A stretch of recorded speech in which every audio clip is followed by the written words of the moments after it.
नमस्कार बंधुरा आमार नतून एक ब्लगे आरो तुम्हादेर वेलकाम जानाच्छि। तो चलो आर एक ब्लग स्टार्ट करछि। तो एटा तृतीय पर्व करेछि, तार कारण हच्छे ओई भिडियोगुलो अनेकटा बड़ो लंग हो जाबे, तोमादेर देखते बोरिंग लागबे, सेई जोन्नो এই ভিডিওটা তৈরি করলাম আর কি।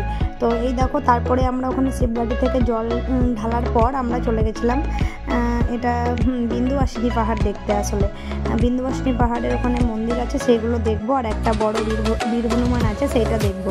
তো অনেকগুলো সিঁড়ি উঠতে হচ্ছে, আর মানে না খেয়েছিলাম ওই জন্য শরীরটা অনেকটাই ক্লান্ত হয়ে পড়েছিল। তো চলো তোমরাও দেখো, চলো দেখাই তোমাদেরকে। আর এইদিকে যতগুলো মন্দির আছে, মানে এটা বিহার এলাকা, তো ওই জন্য রাম সীতা আর মানে মন্দির বেশি এগুলোর। তো যে মন্দিরটা এসেছে এটাও একটা রাম সীতার মন্দির আর কি।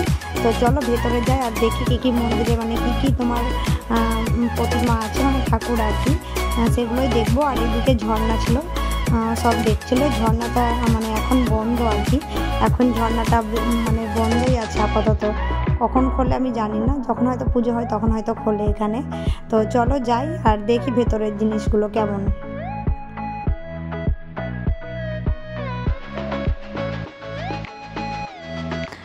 আর এই দেখো কি অবস্থা হয়েছে, মানে আমরা সেই সকালবেলায় স্নান করে বার হয়েছি, চুলের অবস্থা দেখতে পাচ্ছ, মনে হচ্ছে কোথাকার খেতে চলে এসেছে, কিন্তু কিছু করার নেই। চলো এই ঠাকুরগুলো দেখবো আমরা এখন। মানে আমরা তো পুজো দিতে এসেছি, সবাই কি আমরা ওখানে শুটিং করতে গেছি। তো চলো যাই হোক, চলো ঠাকুরগুলো দেখিনি, দর্শন করে নিই, আর তোমরাও দেখো। আর এই দেখো এই মন্দিরের পেছন দিকটা এত সুন্দর আর কি, আমরা মানে ভাবিনি যে ভেতর দিকটা মানে পেছন দিকে এত সুন্দর একটা সিনসিনারি আছে। আর দেখো বাইরে থেকে কি সুন্দর লাগছে মন্দিরটা দেখতে, একদম সত্যি এসে একদম প্রাণটা জুড়িয়ে গেল। তোমরাও এসে অবশ্যই ঘুরে যাও এখানে, খুব অল্প খরচের মধ্যে মানে যাতায়াত করা যাবে এখানে আর কি। তো চলো যাই।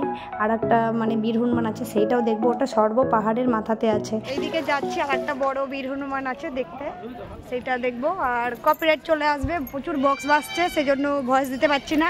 হ্যালো, তো চলো যা যাক দেখি বীর হনুমানটা। পুরো শরীর টায়ার্ড হয়ে গেছে, না খেয়ে অবস্থা খারাপ। আর যেখান মানে যেই রাস্তাটা দিয়ে যাচ্ছে আর কি বীর হনুমান বজরংবলী যাই বলো না কেন।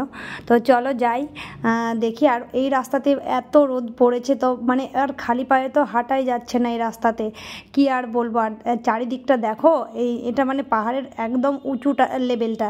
তো এখান থেকে দেখো চারিদিকটা কি ছোট ছোট লাগছে, আর দেখতে এত সুন্দর লাগছে পরিবেশটা, কি বলবো তোমাকে। চারিদিকে শুধু পাহাড় পাহাড়, পাহাড়েই ঘেরা। তো তোমরা অবশ্যই এসো, এখানে এলে অবশ্যই মনটা ভরে যাবে, আমার কথা বিশ্বাস না হলে।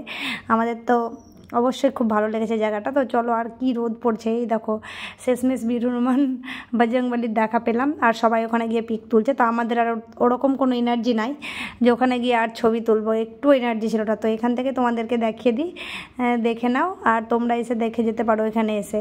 আর এই দেখো চারিদিকটা দেখো, জনবসতিটা কি সুন্দর একদম। আর এই বজরংবলী দেখবো বলেই অত দূর থেকে না খেয়ে মানে তাও চলে এসেছি। মানে মানে যাই হোক, খাই আর না খাই বজরংবলী দেখেই যাব, এরকম হচ্ছে ব্যাপার আর কি। সেই জন্য সবাই মানে অনেক কষ্ট করে, কষ্ট হোক ই হোক, তাও সবাই হাসি মুখে গিয়েছিলাম আর কি। খুব ভালো লেগেছে ওখানে। আর এখানে প্রচুর মানে তীর্থযাত্রী বলবো আর কি, মানে যারা দেখতে আসে এখানে, ভ্রমণ করতে আসে আর কি। তো অনেক মানে লোক আসে এখানে দেখাশোনা, এগুলো দেখার জন্যই আসে এখানে। তো তোমরাও এসে দেখে যেতে পারো। আর তোমরা যারা জানতে চাও যেটা কোথায় মানে কিভাবে যেতে হয়, সেটার নইলে আমি তোমাদেরকে ভিডিও আর একবার শেয়ার করব, তো কমেন্ট করে জানাবে তোমরা।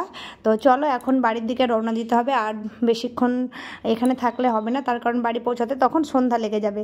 তো এই দেখো প্রায় আমরা রাস্তায় NH ধরে নিয়েছি, এবার বাড়ির উদ্দেশ্যে রওনা দিয়েছি। আর আসার সময় কি ঘুম পাচ্ছে, মানে সারা তো আর ঘুমাইনি। তো ভিডিওটা আর বড় করছি না। আমার ভিডিওটা কেমন লাগলো অবশ্যই একটা লাইক করো, কমেন্ট করো, আর শেয়ার করো, সাবস্ক্রাইব করতে ভুলো না। দেখা হচ্ছে নেক্সট ভিডিওতে। ওকে, টাটা।